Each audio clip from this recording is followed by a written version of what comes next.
Welcome to Code.py. This is the third video of the series where I'm trying to cover a simple hands-on machine learning implementation related to NLP. So if you have not watched the part 1 and 2 of the series, I would request you to watch those before proceeding with this video. Again, the dataset that we created in part 1, we are going to still use the same dataset. It contains email data which we have processed and cleaned up, and also the response or the spam indicator column, which indicates whether the email has been identified as a spam or a ham. Now in this video we are going to basically perform sentiment analysis, that is to identify how the text of email is indicating with regards to the text polarity, that is whether it's a negative sentiment or a neutral sentiment or a positive sentiment, and also the subjectivity. So to analyze these sentiments, we'll be using the text blob library, which is available for Python. It is based on NLTK and it tries to simplify several text processing tasks. It also provides tools for classification, part of speech tagging, noun phrase extraction, sentiment analysis, of course, etc. So let's get started with the actual code. So I'm going to import the packages that we would need. So of course, first one is the pandas, and then the next one is the text blob.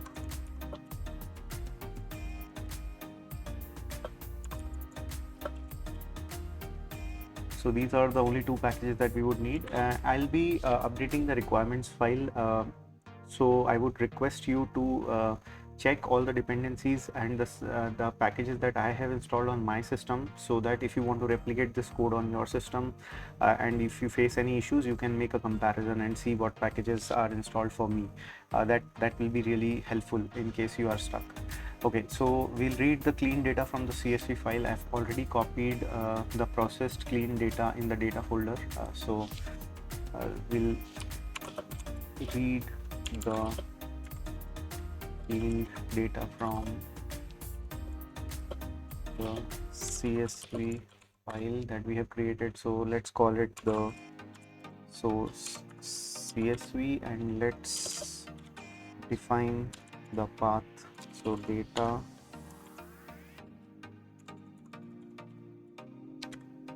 so this is where the file lies. Let's read the data in a data frame. So df is equal to pd dot read CSV and source CSV. I will read the data. Let's check the data frame's head, and as you can see, we have read the data.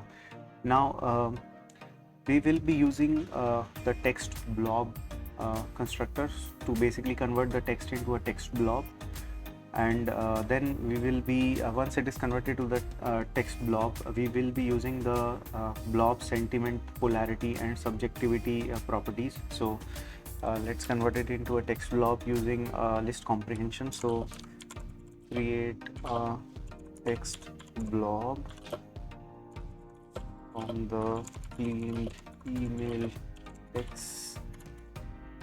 So text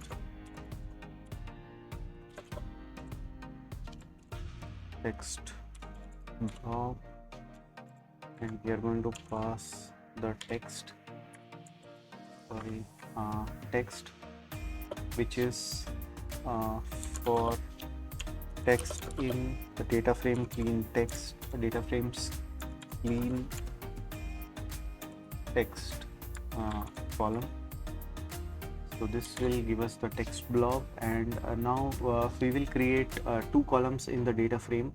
One will be the blob polarity, and one will be the blob subjectivity. So we will create those two columns and assign the sentiment, polarity and sentiment subjectivity attributes of the blob to that column. So add the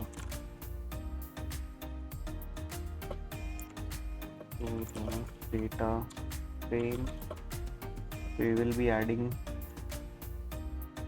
polarity and subjectivity of the blobs. So for that in the data frame we are going to define new columns, blob. First one will be blob polarity, and for this in this text blob we will be, for each blob in the text blob, so basically blob, or for blob in the blob in PF, or the text blob that we have created, for each of this text blob what we'll do is blob so we will be calling the sentiment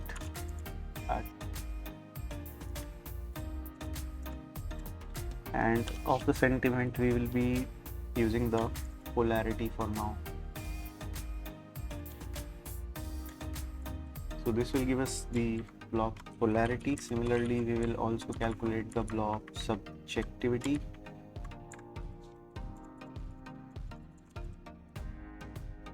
And we will be calling the same property by the same name of the blob sentiment. So this is now these two columns have been will be defined, and after these columns have been added, let's check the data frame head. So the command is still executing. Now it is done, so let's check the head. As you can see, now we have these blob polarity and blob subjectivity being calculated and defined. And if we want to have a quick look at the distribution or how these two columns fare, so let's check the data frame describe. Let's call the describe method on the data frame. It will give us an overview. So we can see here the minimum value for the blob polarity is -0.38, and for the subjectivity also it's 0.05, and the maximum value is 0.64, and the subjectivity value is 0.82. So the polarity is basically a float value which lies within a range of -1 to 1, where 1 means a positive sentiment and -1 means a negative sentiment. So wherever we have this negative value for that particular entry within this text, it is indicating that that particular text or that particular email has some sort of negative information or some sort of information which has a negative sentiment. Similarly, the value which has a polarity of 0.64, it indicates that it's some information in that email or information contained within that specific email is more inclined towards being positive. So this is how the polarity and subjectivity is used. Subjectivity also is a float value which lies between 0 and 1. Now how these when we talk about subjectivity, subjective sentences generally refer to personal opinion, emotions or judgments, where objective refer to factual information. So the more is the subjectivity, the more it indicates that it's more factual information, or it's basically more accurate information in some sense. So that's what subjectivity points towards. So yeah, that's it for this particular video. I just wanted to touch upon this subject as for some of the, or in fact quite a few of NLP cases or scenarios, this seems to be one of the things that generally is asked or generally is required as a part of the solution. So I wanted to touch on this sentiment analysis also in this series. So with this video we have come to an end of the three-part NLP based simple problems that I wanted to highlight. This was the last one of it. So yeah, that's pretty much it I wanted to cover in this video. As always, you can refer to the code at the Git repository. You can also refer to the requirements file in case you want to see how my environment is set up. I'll always update, or basically I'll always keep the Git repository updated with the latest code that I have created for this particular video. And if you like the video, kindly subscribe the channel and share it with your friends and family. I'll also be trying to create similar kind of videos and try to make sure that I stick to as close to actual practical problems and issues that can help developers who are already working in the industry or looking to get into a similar kind of role where there is a need to perform such tasks or such kind of problems to be solved.